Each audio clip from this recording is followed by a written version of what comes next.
Good morning. Can you hear me? Okay. My name is Patricia Devine, and I am a member of the Worship and Music Committee. My pronouns are she, her, and hers. If you are visiting this morning and if you have any questions about the building or about anything that we're doing, please reach out to the greeters, or really any of us would be happy to chat with you. The first part of our service is recorded. Following the benediction, the recording will end. Then we will go into our candles section, which is not recorded. The service will be posted on our Facebook page and on YouTube. We also share our services with public access television. The title of today's service is 21st Century Church and is presented by our minister, Reverend Arthur Lavoie.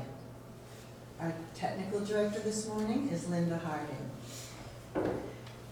Today's live music, well, it's a mixed bag. We do have our music director, Sandi Hammond, here, and she will be playing the piano, but she has laryngitis. She will not be able to lead us in our hymns. Reverend Arthur Lavoie, however, will step up. Sandi also says if any of you want to stand and help lead the singing, she would be thrilled. Am I right? Did I get it right? And the Time for All Ages is led by our Director of Spiritual Development, Deb Keller Wood. We are not asking that everyone wear a mask today, but if you feel more comfortable wearing one and would like to maintain distance, the last 3 rows are on this side of the chapel are reserved for mask wearers. And we are offering our fellowship hour again. We're back to that, and we'll be serving in the parlor, which is the next door after you go out this door. Whoever you are, whomever you love, whatever you believe, wherever you are on your journey, let us walk together this hour.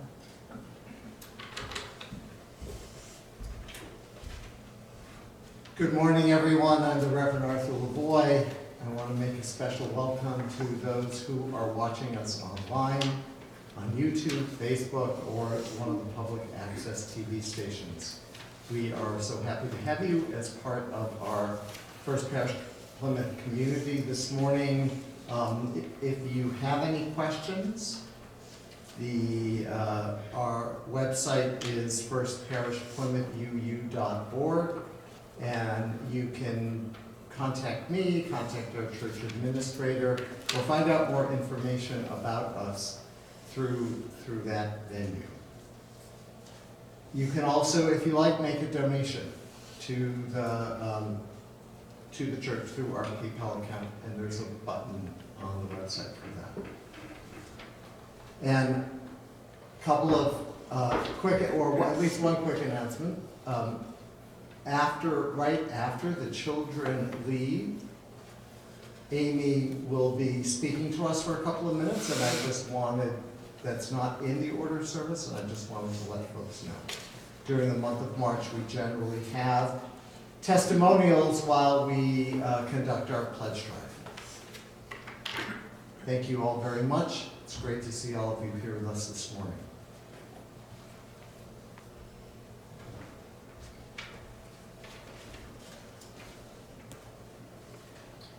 The call to worship this morning is Luke 9, 1-2. Then Jesus called the 12 together and gave them power and authority over all demons and to cure diseases. And he sent them out to proclaim the kingdom of God and to heal. Opening hymn is number 407 in the great hymnal. We're going to sit at the welcome table. We invite people, if you like, to Mass if you want to sing. There are masks on the table over there.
While we light our chalice.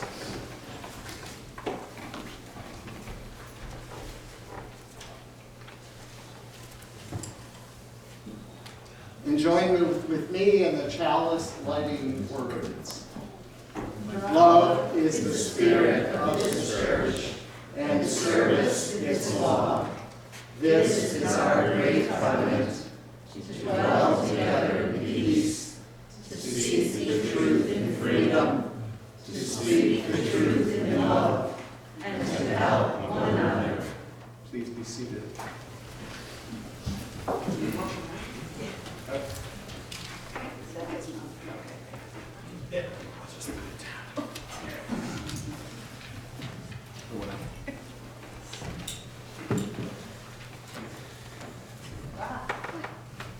I just learned how to move the mic up and down. Good morning, everyone. I brought two things this morning.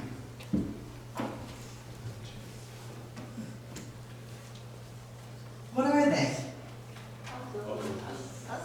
Puzzles. They're very different puzzles, though, aren't they?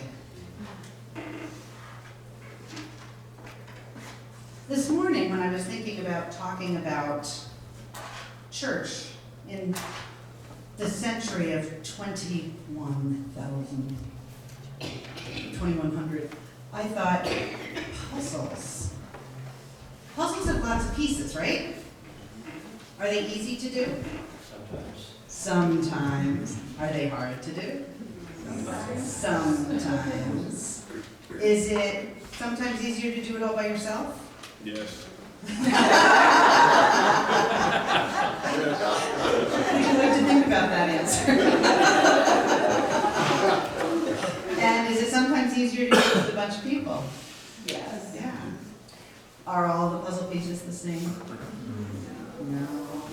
But they all go together if we keep trying, right? Some of the puzzles, Cliffs of Moher, it's a brand new puzzle with brand new pieces, all that are just waiting to be put together. At home, I have the same puzzle, but it's really old, and it's been sitting on a table in my house for about 2 years, and I'm still trying to fit all the pieces together. And people come into my house and help me a little bit, and people leave the house. And new people come into the house and help me put a few more pieces in, and then they leave the house. But the puzzle still keeps getting more and more together. And it grows and it grows and it grows. And it dropped on the floor once. And yet, some of the pieces were so tightly together, they didn't come apart. And so I could pick up chunks and I could put it back together. When we think about congregations and we think about growth and we think about all the different things that involve having a congregation, it's a lot of puzzle pieces. And it could be some old pieces, it could be some new pieces. It could be some pieces that a lot of people helped with, it could be some pieces that a few people helped with. But it grows and it grows and it grows and it changes and it gets better and better and better.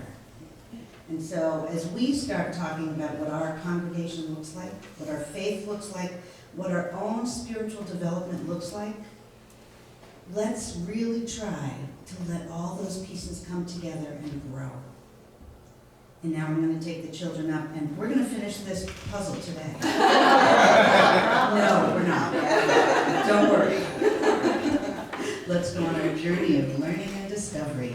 We got 50 pieces.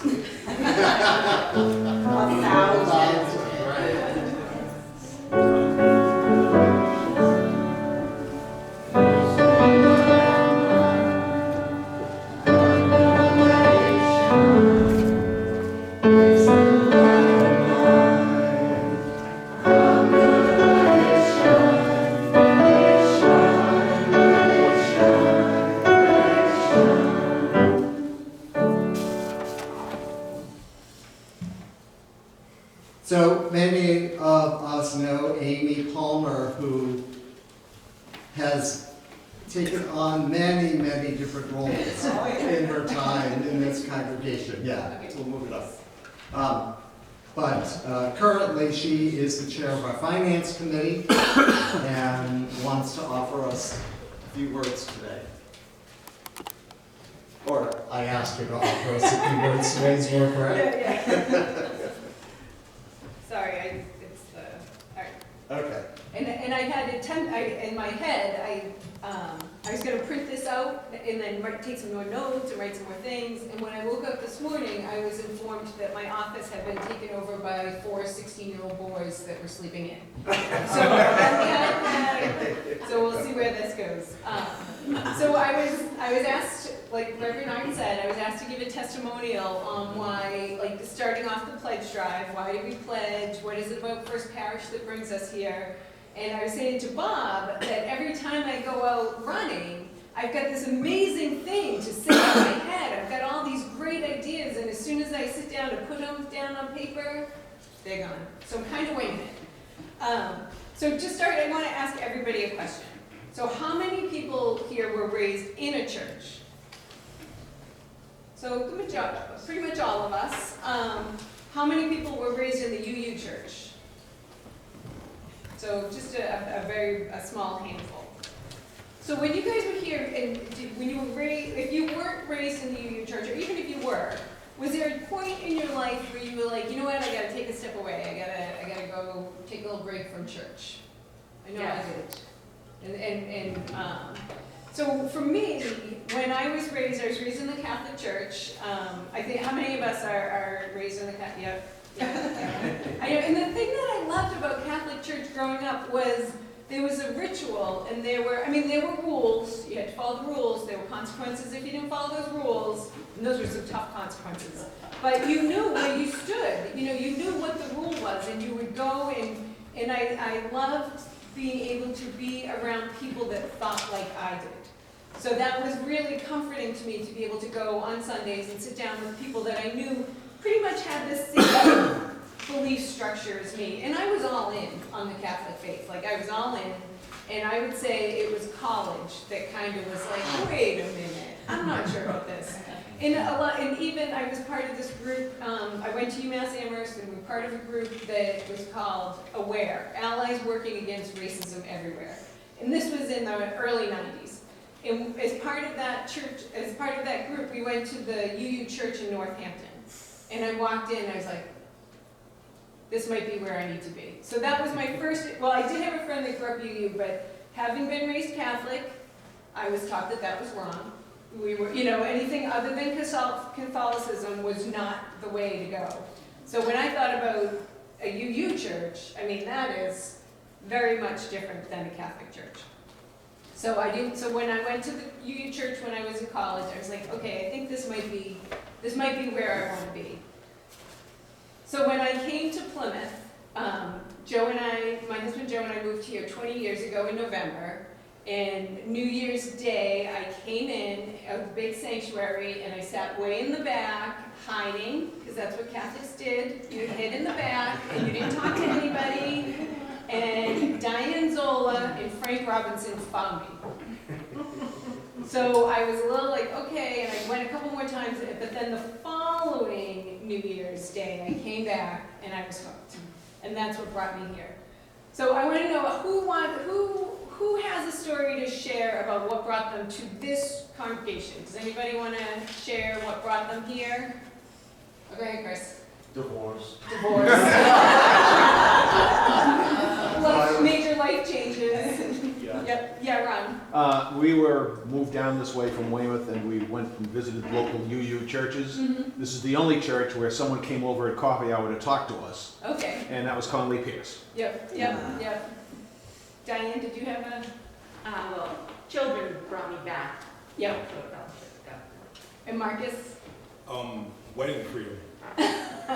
Seriously, we wanted to get married, me and my wife, Rachel, and we were looking for a place to do it our way. And when we came here, we had that option. So to express ourselves, our love for each other, it was easier to do it here versus somewhere else that had more rules.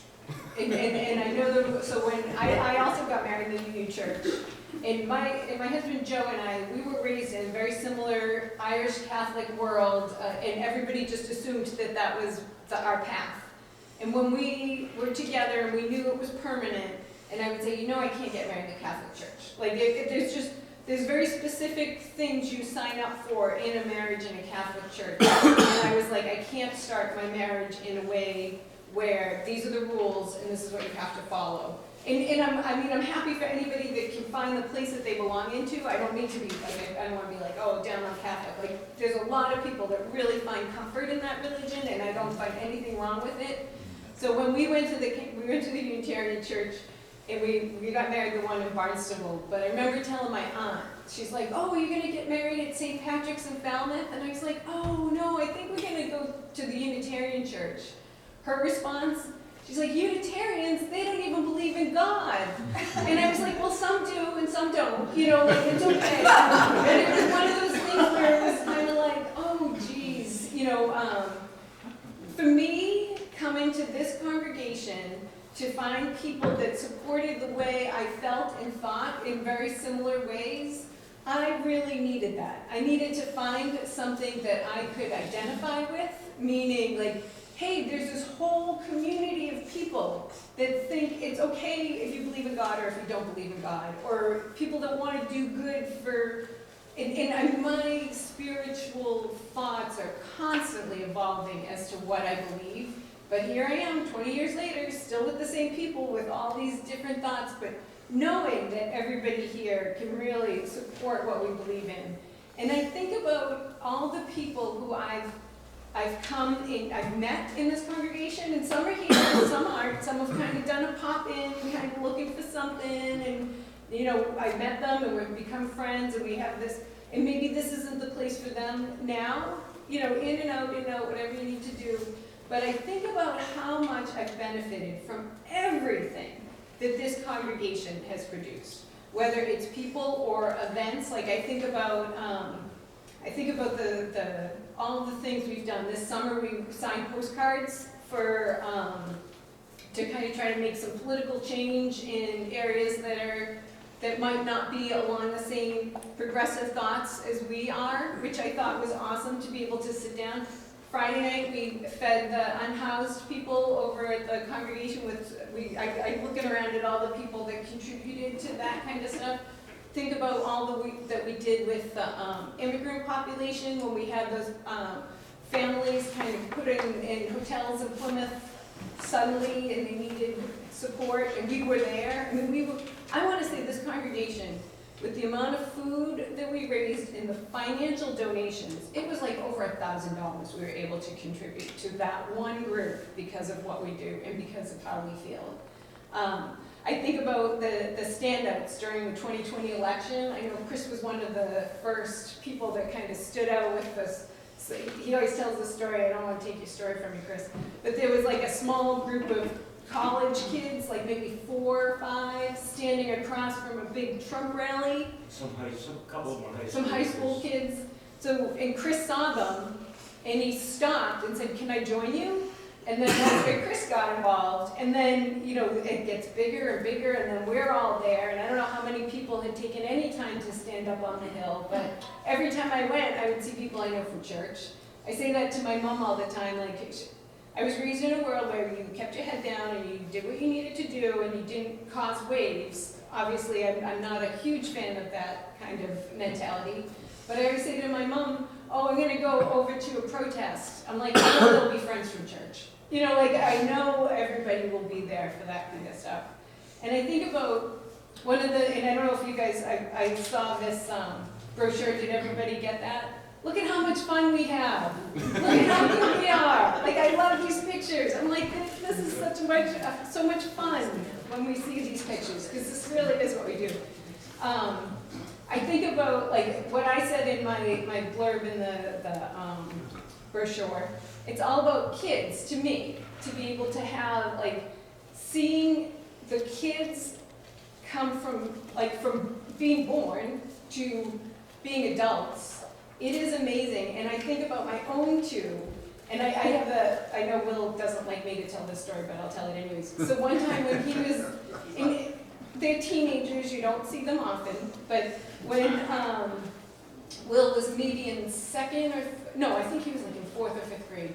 So he comes off the school bus, and I find these like pieces of paper in his backpack that say, "No front of the bus, let Josh sit in the back." And I was like, "What is this, Will?" He said that his friend Josh had gotten in trouble from doing something bad in the back of the bus and had to sit in the front of the bus for the week.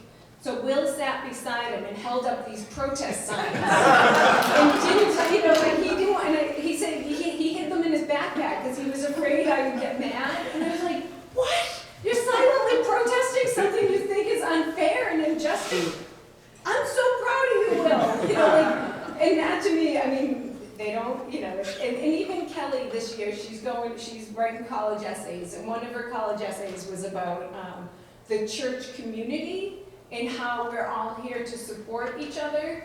And I mean, those are the kinds of things that for me, it's the commitment that we have to each other and to the greater good that is so important, and that's what brings me here.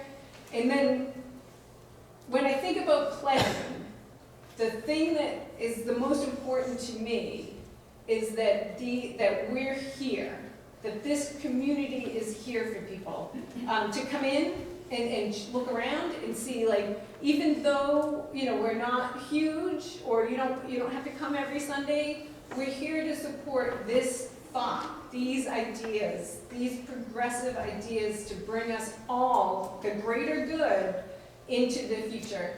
And I think about the things that we've been able, and one of our guests, 2 of our guests that always stick out to me. I wish I knew their names. The twins that came, who oh, you can't talk. I know. Do you know the twins' names? Taylor, and Zaria. They were inspirational to me. There was 2 twins, identical twins. One is a transgender woman and the other is a gay man. And when I heard them say that when they were 7, their church, their very Christian church, kicked their family out because these 2 7-year-olds made everybody else uncomfortable. What is wrong with it? You know, like, it's mind-blowing to me that would ever be a thing. And I think about when we talk about OWL, the classic, Chris and I have taught a bunch of times, it's teenagers and sexuality and understanding and stuff. This past one, we had 6 kids, 3 of them were LGBT. So it's like we've got half, I mean, I know it's a small sample size, but to have half the kids be able to say at that age, "This is who I am."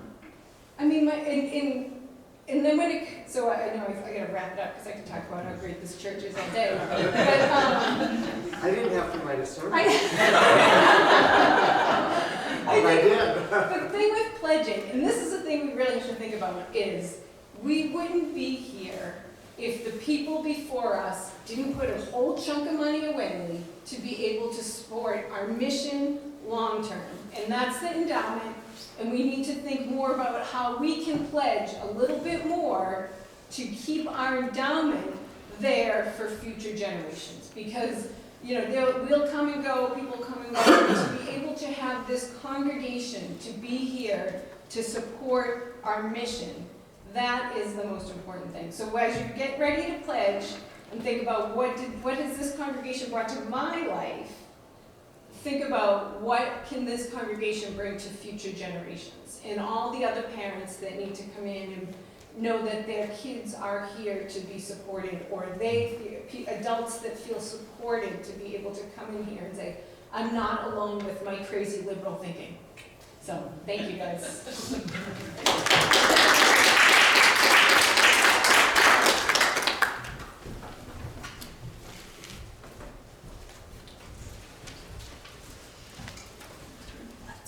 That is a hugely hard act to follow. But it's my job. The reading this morning is entitled Congregations and Beyond by Reverend Peter Morales. We know that the nature of congregations and religious life is changing. I have observed a number of things that speak to me of the truly historic opportunities and challenges that are now before us. Here is a partial list. We have known for many years that the number of people who identify as UUs is about 4 times the membership of our congregations. In other words, for every adult member, there are 3 non-members who say they are Unitarian Universalist. The second largest gathering of UUs after General Assembly is the Southeast UU Summer Institute. A significant number of people who attend that institute year after year do not belong to any UU congregation. There are other UU camps and conferences that draw similarly large numbers of unaffiliated people. The majority of children raised as UUs do not join UU congregations when they are young adults. However, they continue to identify as UUs and share core UU values. Often, they have close friendships with other young adults they met at church or at youth cons. Some of our committed and generous donors do not belong to congregations. I recently met with a donor who gave us $300,000 and yet has never been a member of a congregation. A few weeks ago, I spoke with another non-UU who had donated hundreds of thousands of dollars. An increasing percentage of seminarians choose a community ministry rather than parish ministry. They see themselves as having a vocation for ministry, but not for parish ministry. Our ministry extends to prisons, hospitals, the military, and organizations that seek to build a more compassionate and just world. Initiatives like Standing on the Side of Love are founded on the realization that many non-UUs share our values of justice, equity, and compassion. Our growth in terms of members of congregations has been stagnant despite a number of ambitious growth efforts. Demographic research shows that people are less likely to attend a traditional worship service of any denomination, even if they consider themselves religious.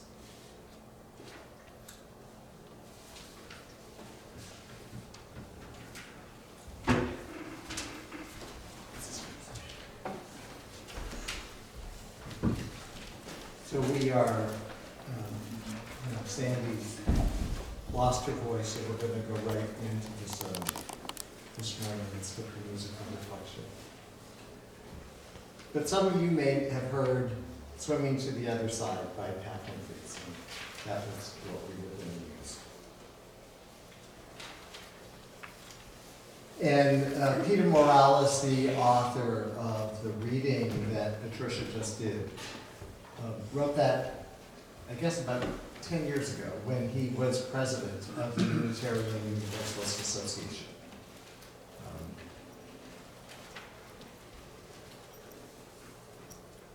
And thank you, Amy. That was brilliant. Thank you.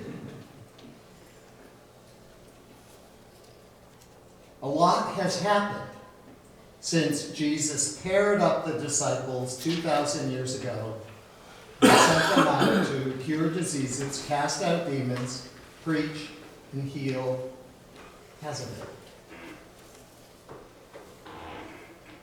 But when you think about it, maybe not so much has really changed except the way that we describe what we do.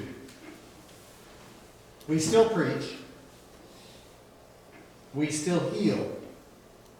But like Jesus, we see healing as a spiritual phenomenon that may have some physical effects. Same, actually, with casting out demons. Since we know that the demons we all face are more likely to be the psychological and physiological effects of trauma rather than any actual manifestations of some evil being. And we still gather people together to proclaim what Jesus called the kingdom of God and what we might call the unity of all people in the global village, a kingdom of love, or the spirit of life that infuses the universe with goodness. It is how we do these things that changes from generation to generation and from century to century. Ren Belvance Grace writes, "The world of church is changing, and why not? The world of medicine is changing, the world of journalism is changing, the way we govern, teach, communicate, learn, the way we buy and read books is changing. There's no good reason to believe that changes would not also impact the way we understand worship and Sunday school and every other aspect of congregational life." Now, I first knew Ren when we were both members of the UU Society in Northampton, first UU church for both of us.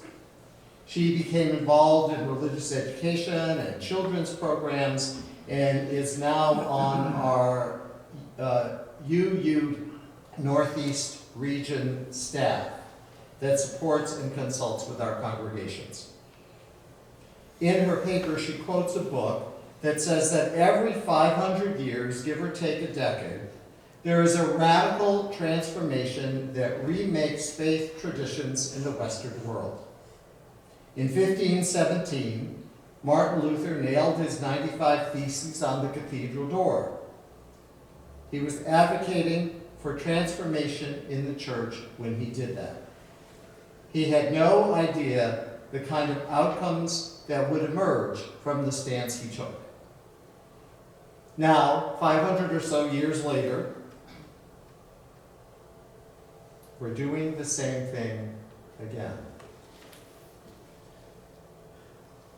Our notifications are not online, are online rather than on the door of the building.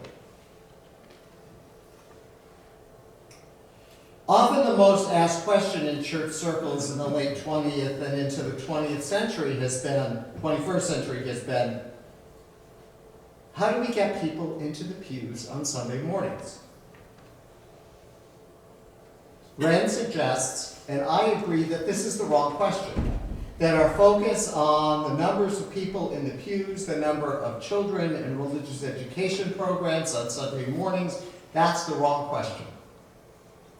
It's the wrong way to approach church life amidst all of the changes we are experiencing in the 21st century. Just think about it. We know that adults and children are overscheduled. We know that people today experience their sexuality in many different, their spirituality. Experience their spirituality in many forms and modalities. People today go on a Buddhist or yoga retreat, find a walk on the beach as uplifting as a Sunday sermon, consult with spiritual directors or other religious leaders, and might even have a daily practice of meditation or journaling or some other form of spiritual enlightenment. We know that people connect with each other online and through social media. We know that for many people, Sunday morning is the only time in the week they have to sleep in and enjoy a more leisurely start to the day or time with their families. Our lives are changing, and our church life has to change to meet these new challenges in our changing world. Now, some churches decide to have a midweek service. The theory goes that we should offer people another time to go to church. These efforts often fail because they are operating from the question, how do we get people in the pews? And it doesn't work. Here is the question Ren has put out there, and I think it's the question we should be asking. How do we get our church, this congregation of First Parish in Plymouth, to meet people in the places out in the world where their lives are happening?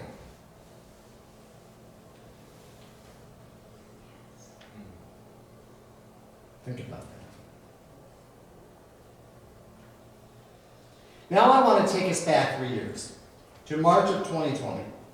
Remember that wonderful month, March of 2020? Beginning of the month, we were all talking about this weird new virus that was wreaking havoc in China, and we were being told that it would never come here. Guess again. We had that March, a couple of our regular services on March 1st and March 8th. Then the whole country went into pandemic, or at least the state went into pandemic lockdown. We skipped March 15th as we were trying to regroup and figure out what to do. I'd never done anything with Zoom. I was unsure about it and other social media platforms. Ron, who was on the board of a public access TV station in Carver, so we made arrangements for me to record a reading and sermon that we then broadcast on YouTube and public access TV on March 22nd. Within a couple of days, the TV station also closed down. And we had to figure it out again.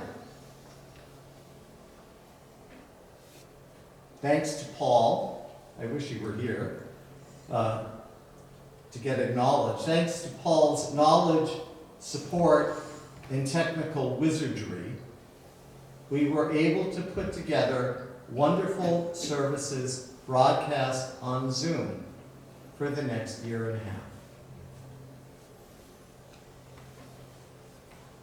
We learned to adapt, and we're still in that learning process. We talk about the new normal, but are still not sure what that will look like. Here are some of my thoughts about where we're going. First, I'm going to talk about location and presence. It seems clear to me that for a religious organization to thrive in the coming era, our virtual presence will be as important as our physical presence. Churches and religious societies need to be located in the midst of people's lives. That means we need to use multiple tools to engage people where they are, whether that is through social media, Zoom, even podcasting perhaps, to being physically present in this downtown location. There are even some churches and pastors that are opening cafes, holding church gatherings in pubs and restaurants. We may have to get back to that, Chris, right? Where's Chris and Bob? So in the fall, a little aside, in the fall of 2019, I started hanging out with these guys at Mayflower Brewery on Friday afternoons, and ended up having wonderful conversations with some of the people there. And it was like, you know, a whole little, I don't know, kind of church thing going on. Service auction. Huh? We'll do it at the service auction. We'll do it at the service auction for sure, but, you know, but maybe we should start doing something like, or maybe I should start doing something like that again, but we need to have some kind of a plan about it. About how and when and how we do that. Because of our multimedia experiences during the pandemic, we're no longer surprised to see cameras filming the service or screens in our places of worship, or using videos to enhance the service. In fact, using screens to project images and words to hymns will become the norm in any thriving church. Our church staffing will therefore need to expand to include a tech person,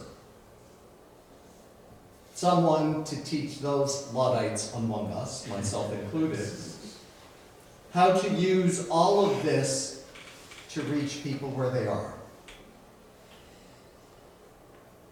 Our words and music must speak to new generations of people using the styles and tools that engage more and more people. Our Unitarian Universalist Board of Trustees has asked us to lift up and include voices in our society that have been marginalized, to include ideas, readings, music, and teachings from people of color, women, and LGBTQ folk. We also may have noticed how much our children's programs have changed.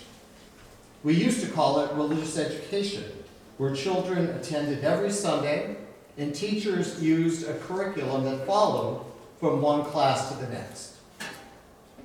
That's no longer possible because children and families aren't able to attend every week.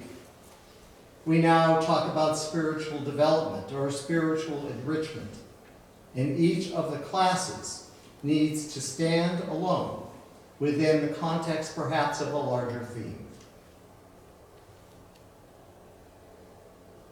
As far as other parts of church life, most of our committees still meet on Zoom. We found it's really convenient for us, especially in the winter months, to not have to come here for an evening meeting. Many of us do also need personal interaction, whether that's on Sundays or in classes and programs that reflect our ongoing spiritual development, or in social action and justice initiatives that connect us more deeply to each other and the community. Our ideas about membership are also changing. People are joining churches these days not because of geographical location so much as because of the kind of programs that they offer, especially in places that have many tourists like Plymouth. We might have people joining who live in other parts of the country but become connected to this congregation and this community for some reason or another. That's already happening in Provincetown, where there are many new members who live elsewhere.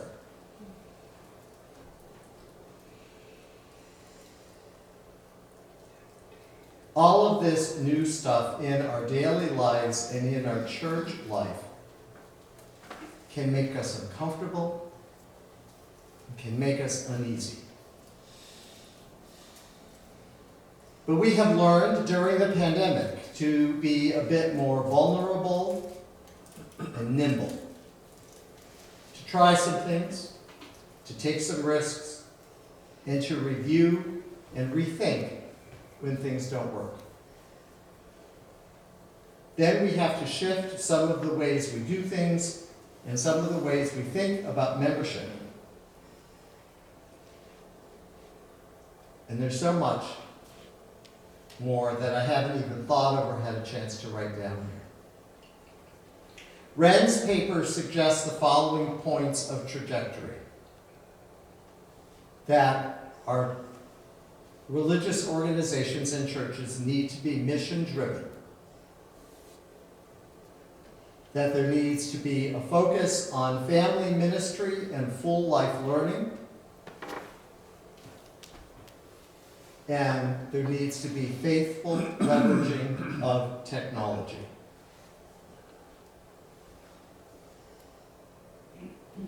There's no great roadmap here, partly due to our recognition that in the postmodern world, every context is a little different and will require a slightly different model. But many of our congregations are engaged in faithful discernment, and we can learn some things from each other. In 1988, Gustavo Gutierrez, a Dominican Catholic priest from Peru, published a landmark book titled A Theology of Liberation. Through most of Christian history, theology, or studying about God, religious ideas, the meaning of life, these were intellectual pursuits based mostly on the study of ancient texts and other church teachings. Gutierrez revolutionized that by writing that true theology, true thinking about the deepest human questions, arises from a three-step, ever-evolving model he called praxis, that involved taking a theory, putting it into practice, and then reflecting on that experience so that our theories about things that are most important and sacred emerge from our reflection on our own lived experience. That's what we're called upon to do today. This is an exciting time, a little bit of a scary one. I believe the religious congregations and groups that survived to mid-century, and many churches are closing, will be the ones who are doing new and innovative things, who are making full use of online resources and social media, who have innovative worship that speaks to many people and multiple generations,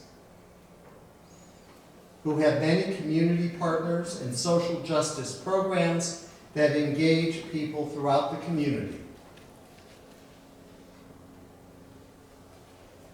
Like the apostles of Jesus, like Martin Luther in 1517, we don't know the outcomes of the work we will begin, but we must begin and continue. It's not a question of whether or not we need to make some radical changes in the way we think about the meaning of church or in the practices we establish. If we're truly going to answer the 21st century quest to meet people where they are, if we're going to survive and thrive in this century, it's only a question of how and when we will continue to change and grow. Amen. Blessed be.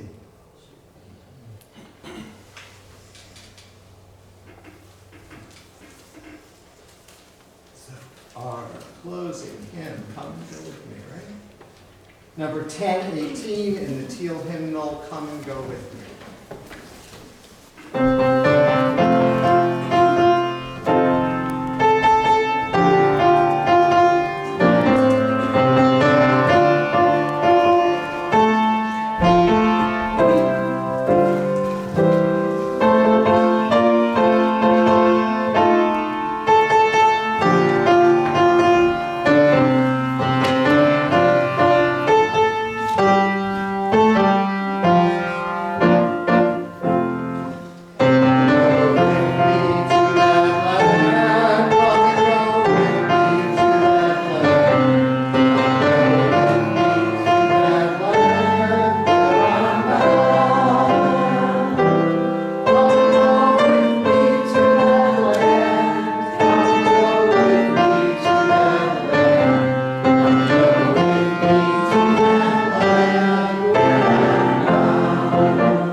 The most important thing to remember as we reflect on the future and what we need to do to make that happen is that the power of love that exists in this community is what will carry us through anything that we have to do. It's carried us through COVID. It will continue to carry us both individually and as a community through the crises that we face, through the changes that we need to make, through all that we do together with and for each other. Amen.